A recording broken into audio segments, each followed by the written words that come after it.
सुप्रभात पिलामाने आज आम तुम गणित धारा बहिर पाठ 3 विषयटी को पढ़ा। अच्छा पिलामाने तुम्हें तो विभिन्न आकृति विषय जानिछ जेमिति देख ये हूँ त्रिभुज आकृति, ये हूँ कौन, ये हूँ आयत आकृति, आकु कह जाए वर्गाकृति, आकु कह जाए ओभाल बा अंडाकृति, आकु कह जाए स्टार, डायमंड, ये हूँ हार्ट, एमती अनेक प्रकार आकृति विषय आम जाचे। अच्छा पिला माने कहले देखी यही आकृतिर ना कौन, यह हूँ गोलोक बा वृत्त, यही आकृति को कह जाए गोलोक बा वृत्त। ताहले पिलाने कहले देखी तुम्हें गोटे स्थान रू आ गोटे स्थान को जीवाई कहार साहाय्य नहीं थाओ। हाँ आम विभिन्न प्रकार जान साहाय्य नहीं थाऊ, सेमिति माल परिवहन पाई मध्य आमे विभिन्न प्रकार जानवाहन साहाय्य नहीं थाऊ। देख ये केते गुड़िए जानर चित्र तैयारी कहल पिले यह क्यों जान, यह होची साइकेल, एथिरे केतोटी चक अच्छी, एथिरे दुईटी चक अच्छी, यह एक गोटे कार चित्र, एथिरे केतोटी चक अच्छी पिले, एथिरे चारोटी चक अच्छी।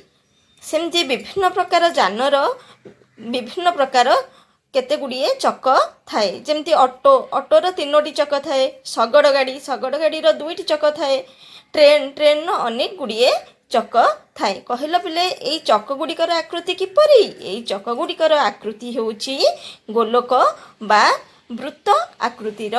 सेमती आस आज आम आउ केतोटी वृत्त आकृति को चिन्हिबा।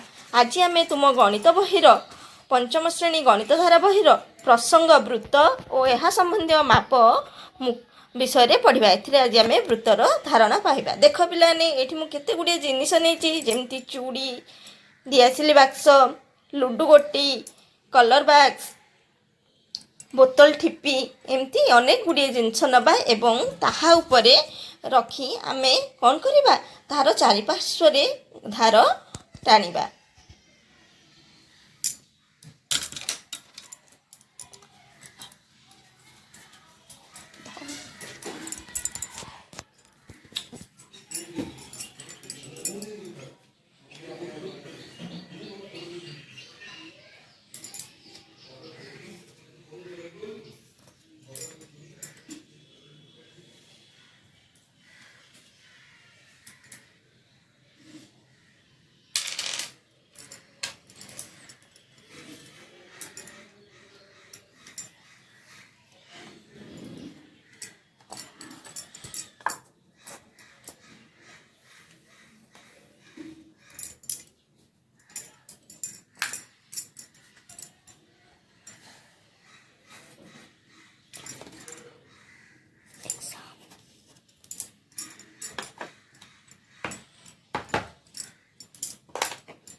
देख पिलाने यही चित्रटी जो चूड़ी को आम रखिए चारिपटे गोल बुलेले, सेमती तापर आम रखी दिआसिली बाक्स, ये दिआसिली बाक्स रखी चतुर्पार्श्वर चित्र आम अंकन कले। सेमती लुडु गोटी, ये लुडु गोटी को रखी आम ये कौन कले चित्र अंकन कले। अच्छा कहले पिलाने ये जो चित्र अंकन कले एमान मध्य केगुड़िक वृत्त आकृति आसला, जमती आसला ये चूड़ी, चूड़ी रखिकी आम अंकन कलु से आसला वृत्ताकृति।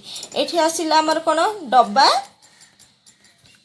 ठिपी, यहाँ मध्य गोटे डब्बार ठिपी, डब्बार ठिपी।